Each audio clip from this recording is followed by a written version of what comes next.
Durch das Wandern nehme ich meine Umgebung bewusst wahr, schalte einen Gang zurück und genieße den Augenblick. Die Bewegung in der Natur ist für mich der sportliche Ausgleich zu unserem doch sehr theoretischen Job. Wenn ich mit meiner Frau eine Wanderroute mache, haben wir gemeinsame Zeit verbracht, etwas Schönes erlebt und uns eben auch sportlich verausgabt. Menschen in Veränderungsprozessen zu begleiten, bedeutet für mich in erster Linie zuzuhören. Ich habe natürlich einen Methodenbaukasten, auf den ich zurückgreife, setze den aber sehr individuell ein. Ich versuche immer gemeinsam mit dem Kunden Verständnis zum Ziel zu erlangen und gehe dabei adaptiv vor. Und die Ideen, wie ich beispielsweise auf Veränderungen eingehen soll, die kommen mir halt meistens bei so Aktivitäten wie dem Sport oder vor allem dem Wandern. Halt da reflektiere ich nochmal, was gab es denn für Herausforderungen beim Kunden und wie kann ich jetzt so aus meiner Erfahrung und dem Methodenbaukasten die richtige Lösung finden. Natürlich gibt es die Angst vor dem Neuen, aber eben auch das Interesse, sich zu entwickeln. Manchmal reicht nur ein kleiner Stupser, damit es losgeht. Und die alte Weisheit, dass nur visionäre Menschen oder auch Menschen in Not zur Veränderung bereit sind, die hat sich auf jeden Fall bei mir bewahrheitet. Dem Wunsch nach Veränderung ging meist eine faktische oder auch eine gefühlte Unzufriedenheit voraus. Technologie ist wie Fluch und Segen zugleich. Manche Unternehmen führen Trello-Boards und Dailies ein und meinen dann, die Welt wird auf jeden Fall besser. Wenn wir aber die Menschen mitnehmen und ihnen die Chancen erklären, dann wissen sie auch, wozu wir das Ganze machen.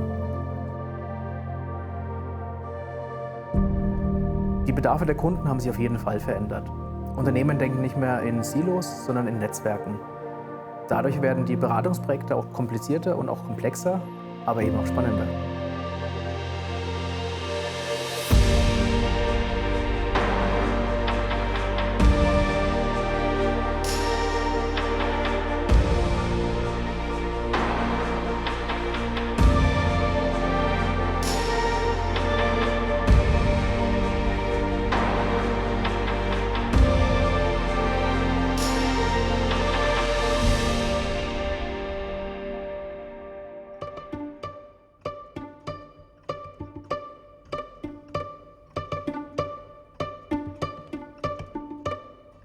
Eigentlich wollte ich mal an der WHU studieren und danach arbeiten. Ich bin dann durch ein Praktikum in der Beratung in Hamburg gelandet und habe da meinen Mentor gefunden. Und dadurch auch viel in die Freiberuflichkeit gefunden und in Organisationsprojekte. Und für mich hat immer die Praxis sozusagen überwogen. Ich habe immer den Lohn der Arbeit gesehen in Veränderungsprozessen und dem Erfolg beim Kunden. Das hat mich halt inspiriert, einerseits freiberuflich zu arbeiten und andererseits Menschen in Veränderungsprozessen zu begleiten. Ich habe 2011 die Inside Innovation GmbH mitgegründet, eine Innovationsagentur aus Nürnberg. Und wir haben auf vielen Kongressen einfach innovative Methoden der Problemlösung ausprobiert und den Menschen vorgestellt. Und da war ich natürlich deutschlandweit unterwegs auf der einen Seite und auf der anderen Seite natürlich auch viel in Nürnberg und habe viele Netzwerkkontakte geknüpft. Im Hinblick auf KI und Automatisierung bleibt der Mensch trotzdem im Mittelpunkt. Es verändert sich eben nur das Rollenbild und die Tätigkeit an sich. Wir werden in Zukunft mehr Handwerker, Pfleger, Ärzte, Erzieher, Umsetzungsspezialisten und auch Technikberater brauchen und eben nicht nur Menschen, die wiederholende Tätigkeiten machen oder nur reden.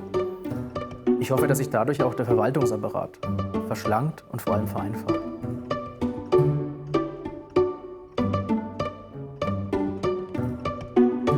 Wir müssen uns vielmehr die Frage stellen, was haben meine Kinder und meine Enkelkinder davon?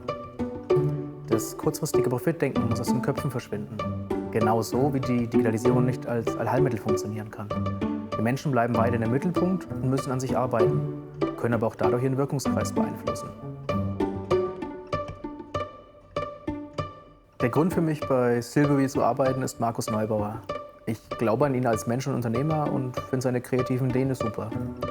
Ich habe hier selbst einfach kreative Freiheiten und kann mich ausprobieren. Ich schätze bei Silbury auch die gegenseitige Unterstützung, auch wenn es spontan ist. Ich kann jeden fragen und kriege eine Antwort. Außerdem ist es ein sehr menschliches Miteinander und man kennt sich persönlich.